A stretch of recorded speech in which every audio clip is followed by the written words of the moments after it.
ബുഖാറ എന്നുള്ള പേര് വളരെ ചെറുപ്പത്തിൽ നമ്മൾ കേൾക്കുന്നതാണ്. ഇത് വിശ്വപ്രസിദ്ധ ഹദീസ് പണ്ഡിതൻ ഇമാം ബുഖാരിയുടെ നാടാണ്.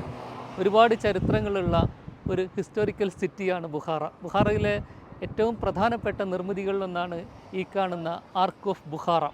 5-ാം നൂറ്റാണ്ടിലാണ് ഇതിൻ്റെ ആദിമ നിർമ്മാണം നടക്കുന്നത് എന്നാണ് പറയുന്നത്. എല്ലാ കാലഘട്ടത്തിലും ഈ നാട്ടിലെ ജനങ്ങളെ സംരക്ഷിച്ച ഒരു കോട്ടയായിരുന്നിത്.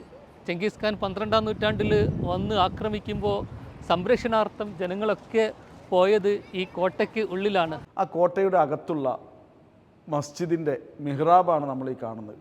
അവിടുത്തെ കൊത്തുപണികൾ അതീവ മനോഹരമാണ്.